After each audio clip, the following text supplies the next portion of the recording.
that. Yoga's not easy, but give it a chance. Keep at it, and you'll soon see and feel the results.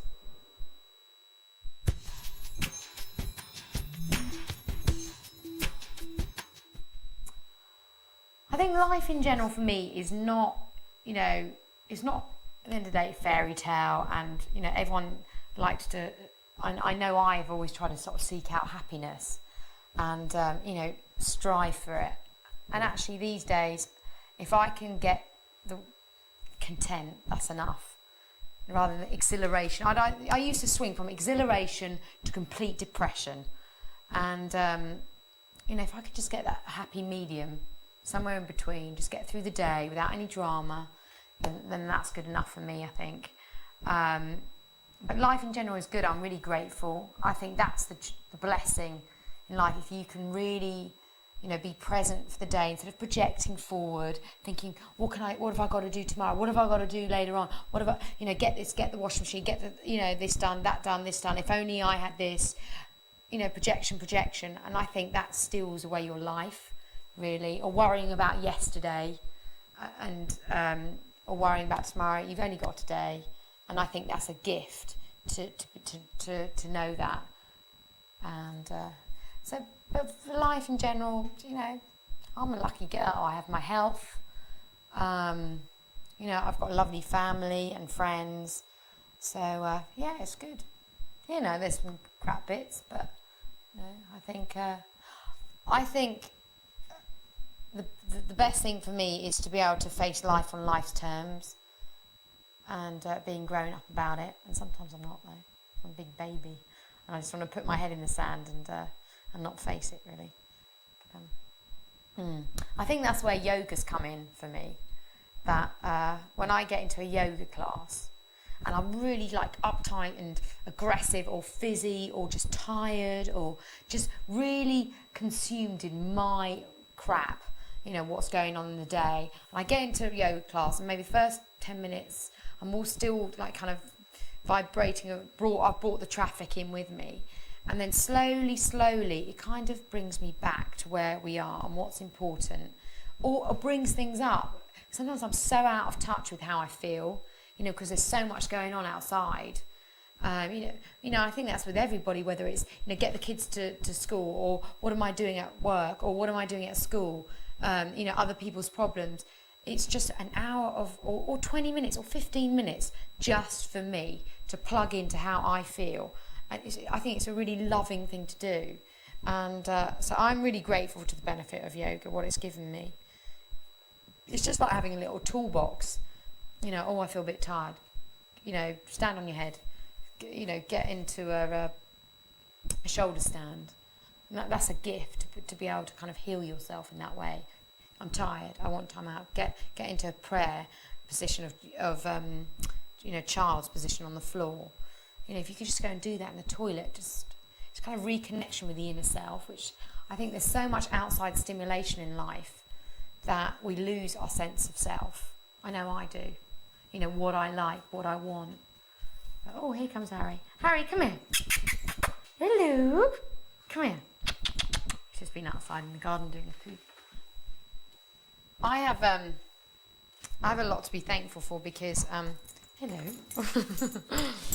A lady called Sam Taylor Wood introduced me to yoga, and it was really weird because I was at it sounds really name droppy, but I was at Elton John's party, and I was sitting at this table and we were having dinner, and there was like Mick Jagger and Geri Hall and George and me, and we were sitting round, and I didn't really know anybody very well except George, and he didn't like that croissant, and is that no good?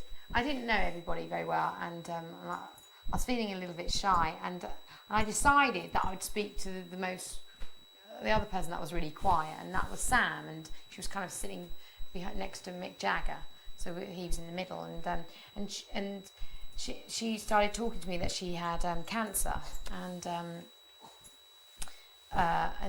yoga had really helped her, and I was feeling really, really lethargic at the time.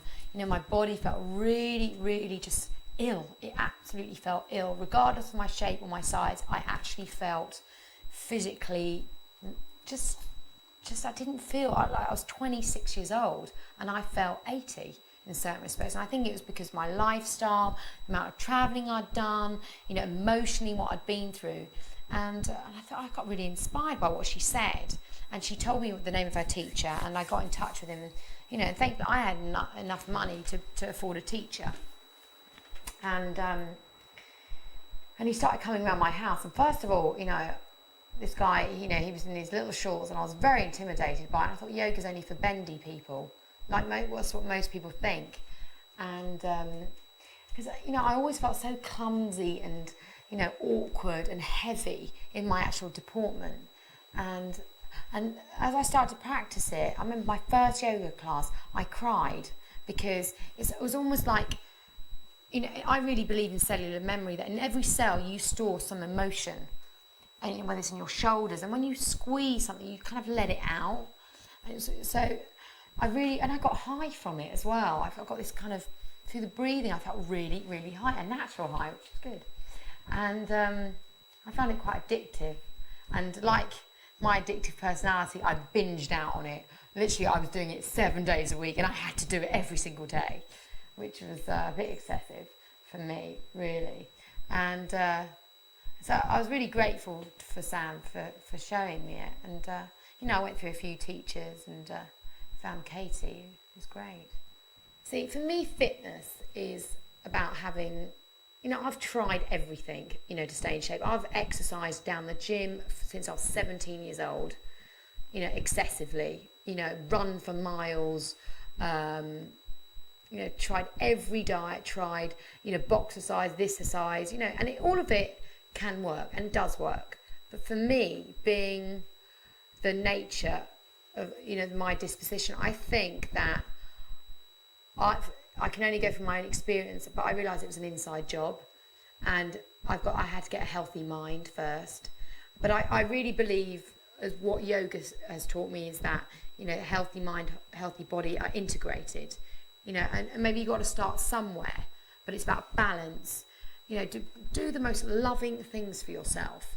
And I don't think running, for 3 hours excessively every day is really loving, or starving yourself, or, following a really strict diet. That's not loving at all. And I think fitness is about, being spiritually fit, being mindful, being, physically fit as best as you can. And everybody's different. It's being, living to your full potential as a human being. And so whether that be a little bit of everything, rest when listening to yourself. I think it's good to exercise. Go and take a walk. Do a little yoga. Find out what you like. Everyone's got their way of coming down the mountain. Whatever gets you there, whatever makes you feel good, what works for one doesn't work for another. And for me, I've got kind of a nature that gets bored really quick, and so I like to do a little bit of everything, and the yin and the yang. And so I like to run a little bit, and then I love to doing yoga to pacify my nature, because I can get a little bit uptight, and I find that it really, really helps. Oh, food, yeah. You could call me a happy foodie, because it's no secret I've suffered from raging eating disorders, for the last over 10 years, I think. But I don't know when it started. Probably could have started when I was, from birth. I don't know.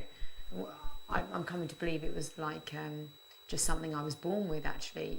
A kind of an addictive personality of some sort, and I chose food as my primary, really, and certain kind of events might escalate it, and I think it's a progressive illness unless it, you can come heal it in some shape or form, and or admit powerlessness over it, which was kind of the best thing that I could do. And that's what I did. I admitted powerlessness over my, addiction to sugar. It was huge. And so really I had to start taking, and my eating disorder was about not wanting to take responsibility for my life. Every time I had a problem, I would turn to food. I just I felt so uncomfortable in certain situations. So, I just picked up, and then I could blame everything on my weight, on what I'd eaten or what I hadn't eaten. It kind of kept me out of living, whether when I was suffering from anorexia or compulsively overeating or being bulimic. It was just being out of touch with my feelings. And so for me, and everybody is different, and this is just what's worked for me, is I realised the minute anyone tried to put me on a diet, it made me worse. It made me more compulsive to overeat. It made me want to eat the whole house. But now I basically eat 3 meals a day, no matter what. Whether I'm hungry, whether I'm, full, whether I'm, I have... And my food plan, so to speak, has... The more I've got trust in food, because I had such an unhealthy relationship, has got better and better and better. I don't do any more fatty diets of just eating carbs or just protein, or not mixing, cutting back. I mean, I realised the minute I started cutting back, I was on my way to a binge. So I just keep it really regular, because I am hypoglycemic as well. So I really monitor my sugar levels, and just keep it all nice and steady. So in the morning I have people are very surprised how much I do eat now. I have a very, a big bowl of porridge, muesli style thing with fruit in the morning, and milk. And it doesn't have to be skim milk. It can be semi-skim milk, full fat if there's not, I'm not frightened of fat at all, actually. And, but this is just for me. And, my lunch is, whether it be potatoes, chicken, fish, it can be grilled, it can be fried, really. I avoid white flour, but it's not to say I'll never have it again. This is what I'm comfortable at the moment. I wouldn't eat a potato like a year ago, because I thought it would make me fat, which is crap, for me. And, occasionally I eat red meat, occasionally I eat chips, even chips, and I didn't think I could do that. I know it sounds mad, but before if I had one chip, I would want to eat the ham, I'd want to eat 2 plates of chips. I could never just have a normal portion. And it was kind of relearning those eating behaviours. And I've kind of just received a little bit of help from friends. Every time I felt a little bit, it was, confused about what I should and shouldn't do. And I stopped, looking at those magazines telling me, eat this, eat that. I try to use it productively. I try, but this is new for me. There's no handbook on how to use power and influence. I know that being famous, it's to a degree. People are looking for inspirational figures to, and if they can find inspiration from what I do, then that's great. At the end of the day, we're all on the same journey, just trying to do the best we can, and to a degree, I think, well, I'm going to make mistakes and trip up. I know I will, and that's part of life. But I like to think that I've come from Watford, nothing given to me on a plate, not overly intelligent, I wouldn't say, not stupid, but pretty medium. And if you put your mind to something, anything is possible, really. Nearly everything. I think, when you've got problems and you can look for answers, and you feel trapped in your work or your family or your relationships, and we can strive to fix it, but I think the answer lies within you, and you can take suggestions of people and try and make changes outside, but the change has to start, I believe, is to start with yourself, your attitude towards things. Good examples are Nelson Mandela. He was 25 years in prison, locked up physically in a cell. Now that's either going to send you absolutely mad, or it's going to liberate you. It's about your state of mind whether you're going to you can be in the most confined environment, whether it's through work or whatever, but if you just kind of let go and let your mind free, I think yoga and that kind of meditation helps you kind of free yourself from the bondage of self, which is, you know, is a lovely thing. And if you're not thinking about it, then that's a gift too. If you're just kind of plodding along, sometimes I think, you know, don't question everything. Don't, you know, I think analysing everything to death is kind of a bore. I think the greatest gift is when you become selfless, when you think about other people, when you become a mother, when somebody becomes far more important than you. That is a gift. When you know, thinking about yourself is dull. It really, really is. I have quite an open mind when it comes to life and death. You know, I've read certain books about reincarnation, and whether it be Buddhism and Christianity, and I read this autobiography of a yogi, and you know, I'm really open to ideas, and I think anything is possible. What the hell do I know? I'd like to think that, you know, we can kind of almost be recycled for a piece of energy and whiz around again. That'd be great. I like that idea rather than that's the end. It's kind of a comforting thought.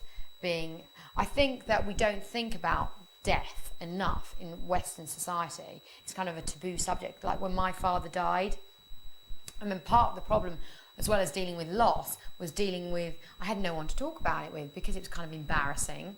And people were, we didn't have the kind of language or the emotional kind of technique to kind of communicate this. And but whereas in Eastern culture, which I think I could really learn from, is that, you know, embrace death. And once you embrace it and realise that, you know, one day I'm going to die, it kind of frees you up a little bit. The fear, part of life, a lot of life's anxiety is fear-based. Oh, I can't do that because of fear. And fear actually is greater than reality itself. We can like blow it up into, you know, this huge thing. But I'd like to think that we whiz around again. There is kind of some sort of, you know, heaven, who knows. I'd like a little bit more success in my field, and maybe go into the film business, and then after that, you know, probably continue with my United Nations work, because that really feels the nearest I can get to being selfless. Really, it just takes me out of my own head, my own ego. I like that. And personally, find a lovely, kind man to have a loving relationship with. That would be good. But and get a baby in my belly, possibly, but not today. Yeah, not today, not just yet. And yeah, that'd be enough.